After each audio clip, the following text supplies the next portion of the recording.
action.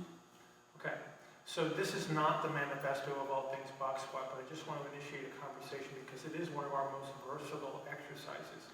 And we do use it broad spectrum with athletes, to moms, to grandmas, et cetera, for different reasons. And so it's sort of been in the realm of powerlifting for such a long time because of the popularity of Westside or whatever it might be, that it sort of gets pigeonholed into a category. And I think if we can express some of the versatility of this exercise, it becomes infinitely more useful to a lot more people. But we need to kind of talk about what happens when you sit down in the box first, because I think that's a gross misunderstanding of the reasoning behind it. And so as you sit here, right, you've unloaded your legs, so the force output from the lower extremities is reduced, but you're putting load through the axial skeleton onto the seat. And so if you were a power lifter, we're going to use that as our starting point. If you were a power lifter, you have to unload your weight onto the box to be effective as a power lifter, because I need the pelvic diaphragm to achieve a yielding position. So what's the value of that for a power lifter? Well, power lifters have to use an incredible concentric exhalation strategy, which would push the pelvic diaphragm upward into its exhale position. But they also have to achieve a level of depth, so they get their 3 white lights, or they get no lift. So there's this trade-off that they have to achieve, right? So to get the descent, we use the box to allow them to deload onto the box. That gives them just enough yielding pelvic diaphragm to get the depth, but not so much that they have to give up their concentric strategy, so now they can push themselves back up out of the box. And then you'll hear a lot of power lifters talk about how it's sort of a plyometric effect. I totally agree with that, because they're moving into this eccentric position that allows them to then recoil and create this really, really strong concentric strategy that digs them out of the bottom. If we look at the box squat from that perspective, it opens up a world of versatility for us, from an athletic standpoint and from a control standpoint for a lot of people that may have pelvic diaphragm related issues. So think about the 2 extremes. I can't poop, or I can't hold my pee. So at the one end of the can't poops, I've got this really strong concentric pelvic diaphragm that does not allow me to evacuate. On the other end of the spectrum, I have this really loosey-goosey, eccentric, yielding pelvic diaphragm that doesn't allow me to hold my pee. If I use the box as that middle range where I know that I can control the descent or capture the yielding position, now I have a very powerful exercise as you sit down to the box, because I'm sticking you in the middle. And so I can start to play with the middle ground a little bit. So if you need a little bit more yielding in your pelvic diaphragm from the concentric strategy, then I can put you in the box and I can capture that. If you have a tendency to yield too much, I put you in the box and it stops the descent at that level. Now I just teach you the concentric strategy to come up out of it. So let's kind of look at this from those 2 extremes. So I want you to stand up for a second, if you will. Okay, spread your feet apart a little bit. Okay, so, and then what I want you to do is I want you to go ahead and I want you to sit back onto the box and show what the deload looks like, because you're going to reach back with your hips and then you're going to bring your thorax over the pelvis, so we understand what the deload is, because a lot of people think that all you got to do is touch the box, or you just got to sit in the box and keep the torso forward. I really need you to actually load the pelvis in that sitting back strategy. So go ahead and sit back. Okay. So at this point, as you go back, this would be relative to the sticking point. So you're somewhere in this middle range. So the sticking point is a little bit above parallel to a little bit below parallel. So right now we're playing with that eccentric to concentric strategy. You've just deloaded, so now your diaphragm is definitely in a yielding position because you've taken all the force output out of your hips. Now if you explode off the box and exhale at the same time, I've just driven the pelvic diaphragm upwards. So the ladies that have trouble with incontinence, or even guys, they have that too, right?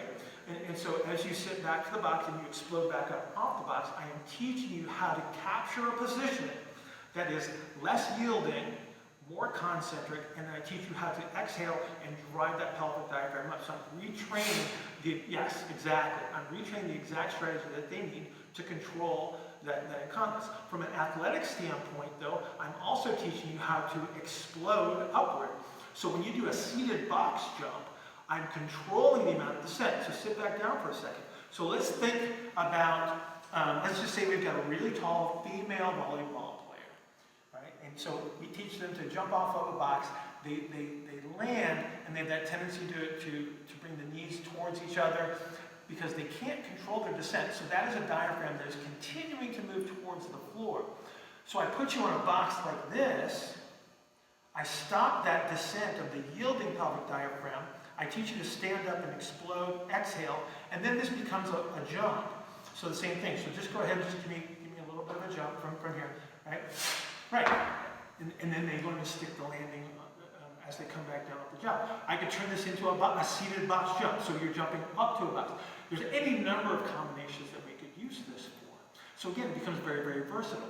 So now let's say that I have Now let's say that I have somebody that I need to capture the inhale position, so they don't have enough eccentric orientation to capture hip range of motion, shoulder range of motion, whatever it may be. And so I can actually raise the level of the box up and put them into a more inhaled position before they descend into this position. So as I'm upright, the hip extended, I can descend the pelvic diaphragm. If I get way below parallel, I can again descend the diaphragm. So right now we're in the middle range. So this is the range that I wouldn't use for somebody that I'm trying to recapture an inhaled position in the pelvic diaphragm. Does that make sense? Yeah. So again, I'm playing at the two ends of the spectrum to recapture a different strategy and different needs. And so again, this is a conversation to initiate the value of this one simple exercise, because we can use it broad spectrum. What? Sorry, keep going. Stop talking, Nikki. You're just the camera person. Be quiet. If I'm using a box squat with a wide infrasternal angle, yes, yes, I'm using it more so to help them capture depth wherever they might be struggling. Right. And that would be indicated by when we see their hips kicking back. Correct. So let's just think about the two primary archetypes. So we've got the inhaled axial skeleton with an exhalation strategy. We've got the exhaled axial skeleton with an inhalation strategy. So the exhaled axial skeleton is biased towards that concentric pelvic diaphragm. So I'll use the box squat to recapture the depth in the inhalation strategy. Absolutely. Right? And at the other end of the spectrum, I can still use my box squat, but my perspective is different as to what I'm trying to capture with the opposite archetype. What if they're so concentrically oriented that even as they initiate the squat, they're automatically hinging their hips backward, and that's the only way. So this isn't the right exercise at the right time. So now I'm thinking about a toe touch progression first. So if I can use it where remember the hip is extended, I can still get the descending of the pelvic diaphragm. So I'll just use a toe touch strategy with an inhalation bias first.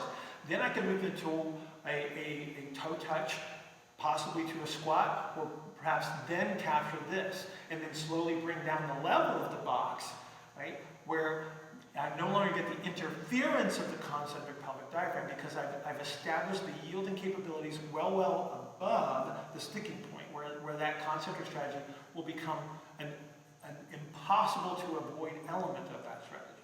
What if, so they use a concentric strategy to get down to the box, but then once they're at the box, we can orient them into a more eccentric position. Absolutely. And so again, that's why this becomes so versatile. And you think about the way that a lot of people try to either initiate or move through the squat, there's a lot less apprehension under these circumstances because I'm sitting back down onto something.